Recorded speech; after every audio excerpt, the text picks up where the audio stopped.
এইগুলো হচ্ছে ব্যাঙের পোনা। তো দেখুন কত সুন্দর লাগতেছে।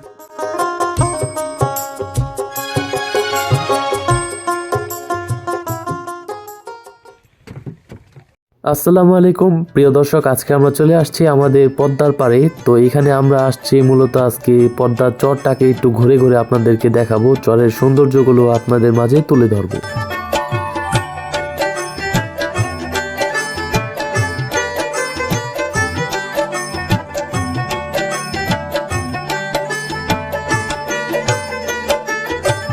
মুন্সিগঞ্জের শ্রীনগর থানার কামারগাঁও এলাকার পদ্মা তীর ঘেঁষে গড়ে উঠেছে এই চর।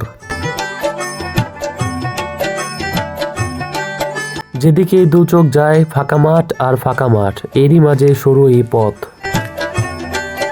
বন্ধুরা, এখন আমরা আছি আমাদের পদ্মার চরে। তো চরের এই শান্ত মনোরম পরিবেশ আমাদেরকে একদম মনোমুগ্ধকর করে তুলছে, যেটা আমরা ভাষায় প্রকাশ করতে পারছি না।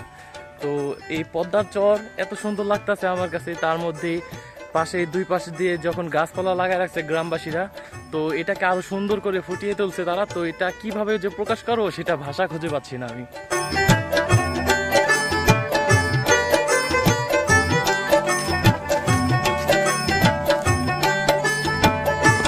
তো সামনে অনেক সুন্দর একটা দৃশ্য দেখতাছি।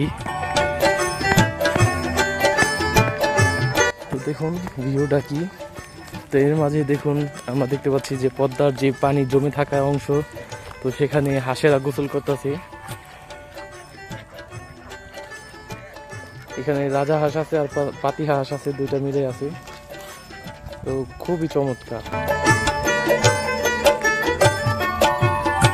আর আবির এখানে দেখতেছি এখানে কোনো রকম মাছ টাছ দেখা যায় কিনা, কারণ ওর তো মাছের নেশা, ওই মাছই খোঁজে। তো এইগুলো হচ্ছে নদীর পানি, এখন যেহেতু পানি কমে গেছে তো এর কারণে এই জায়গায় বিভিন্ন জায়গায় পানি আর কি জমা আছে। তো মাঝখানে চর, তো এরপরে হচ্ছে বড় নদী। পানি থাকলে নৌকায় ঘোরা যেত। এই পারে আইসা আমরা একটা জিনিস খেয়াল করলাম, মাছ দেখতে আইসা আর কি খেয়াল করে দেখলাম যেখানে ছোট ছোট পোনা দেখা যাইতাছে।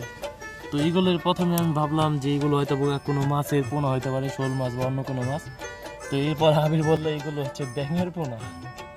তো দেখুন কত সুন্দর লাগতেছে, কিউট লাগতেছে অনেক। ওদের লেজ আছে পুরো একদম মাছের মতো, কিন্তু এটা নাকি আবার বড় হলে হাত পা হইব।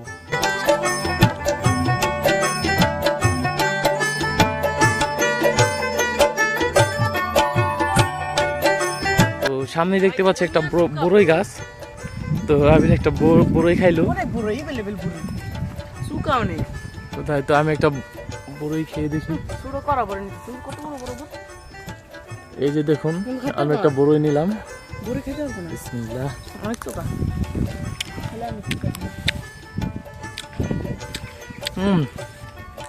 বড়ই হতে হবে বড়ইর মতো। খারাপ কি, ভালোই তো। এগুলোকে নিয়ে লবণ দেওয়া খাওয়া যাবো সুন্দর।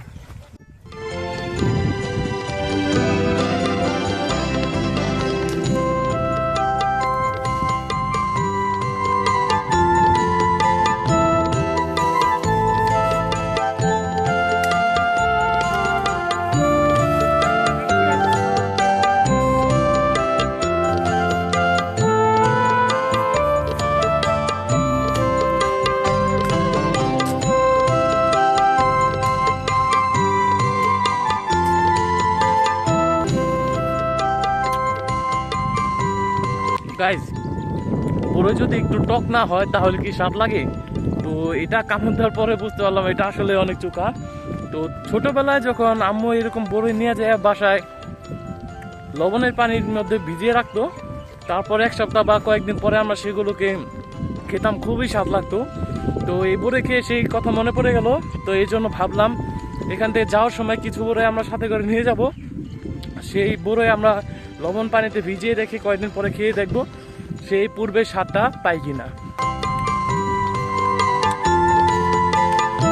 যতক্ষণ ধরে আমরা এখানে হাঁটছি তো একটা পরিচিত ঘ্রাণ আমাদের নাকে আসতেছে, সেটা হচ্ছে সরষা ফুলের ঘ্রাণ। তো এই ঘ্রাণ সেই প্রথম থেকে আমাদের নাকে আসতেছে, একদম আমাদেরকে এই ঘ্রাণে মাতোয়ারা করে ফেলছে। বন্ধুরা দেখুন, আমরা একটা শয়তানি করে আর কি ওকে একটা বড়ই দিয়েছিলাম, যে ভাববে দেখলাম যে ওই খাইবো কিনা। তো দেওয়ার সাথে সাথে ওই খেয়ে নিল। তো এখন সে চাবাচ্ছে। তুমিও খাবে একটা?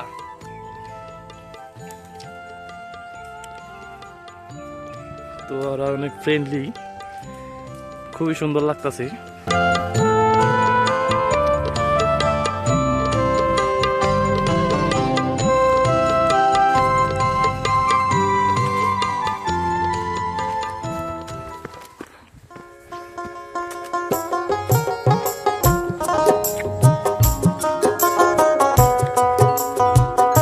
এতক্ষণে বুঝতে পেলাম যে আসলে সরিষা ফুলের ঘ্রাণটা কোন জায়গা থেকে আসতেছে। তো এই যে দেখুন, বাড়ির আঙিনায় তারা অল্প একটু জায়গার মধ্যে সরিষা গাছ লাগাইছে।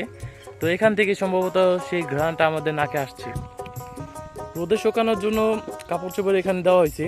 তো এটা দিয়ে তাদের একটা রাস্তা রেলিং হয়ে গেছে। তো খুবই সুন্দর লাগতেছে।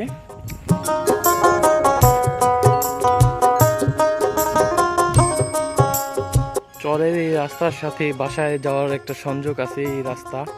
তো এখানে দেখুন, তারা রোদকে কাজে লাগাচ্ছে একটা চকি দিয়ে। এর উপরে অনেক কিছু রোদ দিয়ে দিছে। তো সামনেই তাদের বাসা। তো কিরকম লাগতেছে তোমার এখানে এসে? এখানে এসে কিরকম লাগতেছে?